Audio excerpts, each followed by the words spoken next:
राधे राधे, जय श्रीमन नारायण, हरे कृष्णा। कैसे हैं आप लोग? आशा करती हूँ कि श्री हरि की कृपा आप सभी पर बनी रहे, आप सभी स्वस्थ हो और अच्छे हो। इसी कामना के साथ आज हम सुनेंगे माघ मास में नित्य सुनी जाने वाली पीपल पथवारी की कहानी और साथ ही सुनेंगे राई दामोदर की कहानी। तो चलिए, माघ मास में कहानियाँ सुनना अति महत्वपूर्ण माना जाता है। कहा जाता है कि जो लोग स्नान नहीं कर सकते वो लोग यदि कहानी भी सुन ले तो आधे पुण्य की प्राप्ति होती है। तो चलिए, बीच बीच में आप हुंकार भरिएगा और मैं आपको कहानी सुनाती हूँ। एक बुढ़िया माई थी। उसने अपनी बहू से कहा कि तू दूध और दही बेच आ। वह बेचने गई तो रास्ते में देखा कि कुछ औरतें पीपल के वृक्ष के नीचे फेरे लगा रही हैं और पीपल को सींच रही हैं। उनको सींचता हुआ देखकर बहू ने उनसे पूछा कि आप यह क्या कर रही हैं? औरतें बोली कि हम पीपल पथवारी सींच रही हैं। बहू ने कहा कि यह क्या होता है और यह क्यों किया जाता है और इससे क्या लाभ है? तो महिलाओं ने कहा, इससे अन्न और धन मिलता है, 12 वर्ष का बिछड़ा हुआ पति मिलता है, सभी मनोकामनाएं पूर्ण होती हैं। तभी बहू बोली कि ऐसी बात है तो तुम मुझे भी सींचना सिखा दो। तुम तो पानी से सींच रही हो, परंतु मैं तो दूध से सींचूंगी, क्योंकि मैं गुजरी की बहू हूँ। गुजरी की बहू रोजाना दूध दही बेचने नहीं जाया करती थी। वह रोजाना दूध दही से पीपल में सींच दिया करती थी। सास दूध दही का हिसाब मांगती तो वह कह देती कि महीना पूरा होने पर दूंगी। समय बीतता गया। एक समय की बात है, पूर्णिमा के दिन बहू पीपल पथवारी के पास जाकर बैठ गई और पथवारी ने पूछा कि तुम मेरे पास क्यों बैठी हो? आखिर क्या बात है कि तुम इतनी देर से मेरे पास बैठी हो? बहू बोली कि सासू माँ दूध और दही का दाम मांगेगी। पीपल पथवारी बोली, मेरे पास तो पैसे नहीं हैं। मेरे पास क्या दाम रखा है कि मैं तुम्हें दूँ? ये भरा टींडा पान धतूरा पत्ते ले जा, यही अपनी सास को दे देना। बहू ने वही उठाया और ले जाकर कोठरी में रख दी और डर के मारे दुपट्टा ओढ़कर सो गई। सासू बोली, पैसे लेकर आई है? बहू बोली कि हाँ लाई हूँ, वहीं कोठरी में रखा है, देख लो। सासू ने कोठरी में गई और पोटली को खोला तो देखा कि उसमें हीरे मोती जगमगा रहे हैं। सासू बोली, बहू इतना सारा धन कहाँ से लाई? बहू डर गई कि कहीं सासू टोन तो नहीं बोल रही, परंतु बहू ने आकर देखा तो सच्ची में ही वह पोटली धन से भरा हुआ था। बहू ने सास को सारी बातें बता दी। सास ने कहा कि मैं भी पीपल पथवारी सींचने जाऊंगी। सास दूध दही तो बेच आती, हांडी को धोकर पीपल पथवारी में चढ़ा दिया करती थी और आकर बहू से कहती कि बहू तुम मुझसे दाम मांग। बहू बोली कि सासू माँ, मैं आपसे दाम कैसे मांग सकती हूँ? आप तो मेरी सासू माँ है। बहू बोली, कोई बात नहीं, फिर भी तुम मुझसे दाम मांग। तो बहू बोली, सासू जी पैसे ले आई हो? सास बोली कि महीना पूरा होने पर दूंगी। तो सास पीपल पथवारी के पास जाकर बैठ गई। पीपल पथवारी ने सास से पूछा कि क्यों बैठी हो? तो सास ने कहा कि बहू दाम मांगेगी। पीपल पथवारी ने सास को पान पथूरा भरा टिंडा दे दिया। उसने ले जाकर कोठरी में रख दिया। बहू ने खोलकर देखा तो उसमें बहुत सारे कीड़े मकोड़े अनेक प्रकार के बिलबिला रहे थे। बहू ने कहा, सासू जी यह क्या है? सास ने आकर देखा और बोलने लगी, पीपल पथवारी ने तो तुम्हें धन और दौलत दिए और मुझे कीड़े मकोड़े दिया। तब सब कोई बोलने लगे कि बहू तो सत्य की भूखी थी, उसने तो दूध और दही और सत्य से सींचा था, परंतु तुम तो धन की भूखी थी, तुमने तो धन के लोभ में पीपल पथवारी को सींचा था। हे पथवारी माता, जैसे आपने बहू को दिया वैसे सबको देना, जैसे आपने सास को दिया वैसे किसी को ना देना। हे पथवारी माता, कथा कहने सुनने और हुंकार भरने वाले सबको देना। तो पीपल पथवारी की कथा यहीं समाप्त होती है। आइए अब हम सुनेंगे राई दामोदर की कहानी। तो चलिए शुरू करते हैं। एक बार बोलिए राई दामोदर भगवान की जय। 2 माँ बेटियाँ थी। बेटी का नाम राई था। वह बहुत ही सुंदर और सुशील थी। भगवान श्री कृष्ण की परम और सच्ची भक्त थी। एक बार भगवान श्री कृष्ण उसकी परीक्षा लेते हैं और उसे दासारन बेचने वाली बनकर आए और आवाज़ देने लगे, राई अपनी माँ से बोलो कि मुझे भी दासारन चाहिए। माँ बोली, मैं पैसे कहाँ से लाऊं? बाजरी है वो ले जा। बाजरी के भगवान ने फूंक मारी तो फुस उड़ गई, राई की आंख में पड़ गई। राई जोर जोर से रोने लगी। भगवान वहाँ से अंतराध्य हो गए। वैद्य का रूप धारण करके फिर भगवान उसके पास आए और आवाज़ देने लगे, राई ओ राई। तब राई और उसकी माँ बाहर आए। बोली, वैद्य जी, मेरी बेटी की आँख में फूस गिर गया है, उसे निकाल दो। भगवान बोले, अगर मैं फूस निकालूं तो क्या तुम इसका विवाह मेरे साथ करा दोगी? राई की माँ तैयार हो गई, सगाई भी कर दी और 11 के दिन विवाह निश्चय किया गया। माँ सोचने लगी, बेटी को क्या दूंगी? सोने की दुकान पर जाकर बोली कि मेरी राई के लिए लौंग और बिछिया गढ़ दो। सुनार बोला, मुझे समय नहीं है, मैं तो कृष्ण भगवान के गहने गढ़ रहा हूँ। हलवाई और बगियाना वो जहाँ भी गई उसको यही जवाब मिला। माँ तो घर आ गई, अब करे तो करे क्या। वह घर आई, झोंपड़ी महल में बदल गई। आनंद ही आनंद, ठाठ ही ठाठ से विवाह की तैयारियां होने लगी। भगवान श्री कृष्ण बारात लेकर आए। माँ ने खूब ठाठ से राई का विवाह भगवान श्री कृष्ण के साथ करवा दिया। भगवान राई को लेकर द्वारका गए तो राई ने महल में ही रहने लगी। दूसरी रानियां राई से चिढ़ने लगी। सावन में राई पीहर गई। भगवान ने सोचा कि राई के तीज भेजूं, 7 जरी के बेस और 5 सोने के चपेट गट्ठे रखें। तो हंसों को बुलाया, 2 हंसों को बुलाया और बोले, सीधे राई के पीहर जाना, कहीं मत रुकना।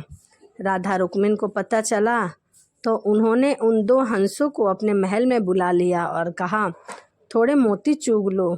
हंस आ गए, मोती चुगने लगे। राधा रुक्मिणी ने सारा सामान निकाल कर फटे पुराने कपड़े और 5 कांटे बांध दिए। पोटली हंसों को दे दी। हंस सामान लेकर राई के पास पहुँचे। राई खुशी से नाचने लगी। जैसे ही राई ने पोटली खोली, 5 उंगलियों में 5 कांटे चुभ गए। राई बहुत दुखी हुई। सावन का महीना खत्म हो गया तो भगवान लेने आए। राई भगवान से बोली, नहीं भगवान आए तो राई दूर दूर उनसे रहने लगी। भगवान ने सोचा कि कोई भी बात नहीं है, फिर राई मुझसे इतनी दूर दूर क्यों रहती है? राई मुझसे बोलती क्यों नहीं है? राई भगवान को अपने महल में ही जिमाती, भोजन में दही जरूर देती। एक दिन भगवान बिल्लो गान के दही खा गए। अब राई दही कहाँ से रखे? भगवान गुजरी बनकर दही बेचने आ गए। राई नीचे जाकर बोली, थोड़ा दही दे दो गुजरी रूपी। भगवान बोले, राई तुम उदास क्यों हो? हमने सुना है आप भगवान से नाराज हो। राई बोली, तुम्हें क्या मतलब, तू जा, तू तो गुजरी रूपी। भगवान बोले, हम तुम्हारी सहेली हैं, सखा हैं, जैसे हैं तो मन की बात कहो, मैं किसी को नहीं कहूँगा। राई ने सारी बात कही। सुनते ही भगवान को बहुत ही अचंभा हुआ और वे असली रूप में आ गए और बोले, ये कैसे हुआ? मैंने तो जरी के बेस और सोने के पचेटे भेजे थे। भगवान ने हंसों को बुलाकर पूछा, तुम कहीं रुके तो नहीं थे? हंस बोले, राधा रुक्मिणी के महल में रुके थे, उन्होंने ही हमें रुकने के लिए कहा था। भगवान ने राधा रुक्मिणी को बुलाया और पूछा, आपने ऐसा क्यों किया है? वो बोली, आप हमारे महल नहीं पधारे, इसीलिए हमने ऐसा किया है।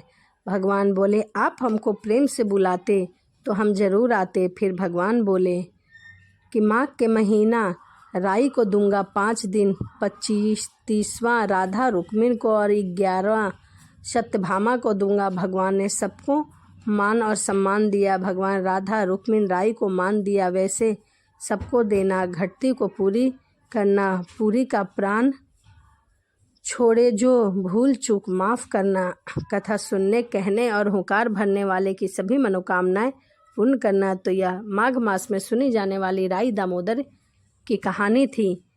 तो वीडियो आपको कैसी लगी कमेंट ज़रूर करिएगा और माघ के महीने में कथा को ज़रूर सुनिएगा। तो चलिए इसी के साथ वीडियो को समाप्त करते हैं और मिलते हैं अगली वीडियो में। राधे राधे, जय श्रीमन नारायण, हरे कृष्णा। राधे राधे, जय श्रीमन नारायण, हरे कृष्णा। कैसे हैं आप लोग? आशा करती हूँ कि श्री हरि की कृपा और माता तुलसी की कृपा आप सभी पर बनी रहे, आप सभी स्वस्थ और अच्छे हो। इसी के साथ आज हम सुनेंगे माघ मास में सुनी जाने वाली माता तुलसी सींचने की कहानी, और साथ ही साथ सुनेंगे हम धर्मराज की कहानी। माघ का महीना अति पावन और पवित्र माना गया है। यदि आप माघ के महीने में माघ स्नान नहीं कर सकते तो आप माघ के महीने में माघ मास की कहानियाँ ज़रूर सुनें और बीच बीच में हुंकार भी भरते रहें, ताकि आपकी अर्जी श्री हरि तक लग जाए। क्योंकि कहा जाता है कि कहानी सुनने वाला, सुनाने वाला और हुंकार भरने वाला जब तक तीनों ना हो तब तक कहानी पूर्ण नहीं मानी जाती। तो आइए सर्वप्रथम हम सुनेंगे माता तुलसी सींचने की कहानी। तो चलिए मन में माँ तुलसी का ध्यान करते हुए कहानी को शुरू करते हैं और सुनते हैं। एक बुढ़िया माई थी जो तुलसी जी को रोज सींचा करती थी और कहती थी, हे माता सत की दाता, मैं तेरा बिड़ला सींचती हूँ, तू मुझे बहू दे, पीताम्बर की धोती दे, मीठा मीठा घास दे, बैकुंठ में वास दे, चटक की चाल दे, पटक की मौत दे, चंदन का काठ दे, रानी सा राज दे, दाल भात का भोजन दे, 11 की मौत दे, कृष्ण जी का कांधा दे। जब भी वह बुढ़िया माता तुलसी को सींचती थी, माता तुलसी में जल डालती थी, या फिर आप ये कह सकते हैं कि माता तुलसी की पूजा करती थी, तो इन्हीं सब बातों का वो प्रतिदिन बोलती थी। देखते ही देखते समय बीतता गया। तब तुलसी माता यह सुनकर सूखने लगी। तभी भगवान ने पूछा कि हे तुलसी, तुम इतनी हरी भरी थी, तुम सूख क्यों रही हो? तभी माता तुलसी ने कहा कि हे भगवान, हे हरि, एक बुढ़िया माई रोज आती है और मुझे सींचती है, मेरी पूजा करती है और यही सब बातें कहती हैं। वह प्रतिदिन यही कहती है कि हे माँ तुलसी, मैं तुझे सींच रही हूँ, तू मुझे बहू दे, पीताम्बर की धोती दे, मीठा मीठा घास दे, बैकुंठ में वास दे, चटक की चाल दे, पटक की मौत दे, चंदन का काठ दे, रानी सराज दे, दाल भात का भोजन दे, 11 की मौत दे और श्री कृष्ण का कांधा दे। और मैं चिंतित इसलिए हूँ कि मैं सब बात तो पूरा कर दूंगी, लेकिन कृष्ण का कांधा कहाँ से लाऊंगी? तो भगवान बोले, जब वो मरेगी तो मैं अपने आप कांधा दे लूँगा, तू बुढ़िया माई से कह देना। जब बुढ़िया माई मर गई, सब लोग आ गए, सब उस बुढ़िया माई को ले जाने लगे, तो वह किसी से ना उठी। तब भगवान एक 12 बरस के बालक का रूप धारण करके आए और बालक ने बुढ़िया माई के कान में कहा, एक बात कहता हूँ बुढ़िया माई, उसके बाद तुम उठ जाना। बालक ने कान में कहा, बुढ़िया माई, मन की निकाल ले, पीताम्बर की धोती ले, मीठा मीठा घास ले, बैकुंठ का वास ले, चटक की चाल ले, पटक की मौत ले, कृष्ण का कांधा ले। यह सुनकर बुढ़िया माई हल्की हो गई। भगवान ने उस बुढ़िया माई को कांधा दिया और बुढ़िया माई को मुक्ति मिल गई। हे तुलसी माई, जैसे आपने उस बुढ़िया माई को मुक्ति दी, उसकी सभी मनोकामनाएं पूर्ण की, वैसे ही कहानी सुनने वाले, सुनाने वाले, हुंकार भरने वाले सभी की मनोकामनाएं पूर्ण करना। तो तुलसी माई की कहानी यहीं समाप्त होती है। आइए अब हम सुनेंगे धर्मराज की कहानी। कहा जाता है कि माघ के महीने में धर्मराज की कहानी सुनना और गंगा स्नान करना के ही बराबर माना जाता है। तो चलिए सुनते हैं धर्मराज की कहानी। एक गांव में बुढ़िया माई और उसका बेटा रहता था। उसका बेटा चरवाहा था।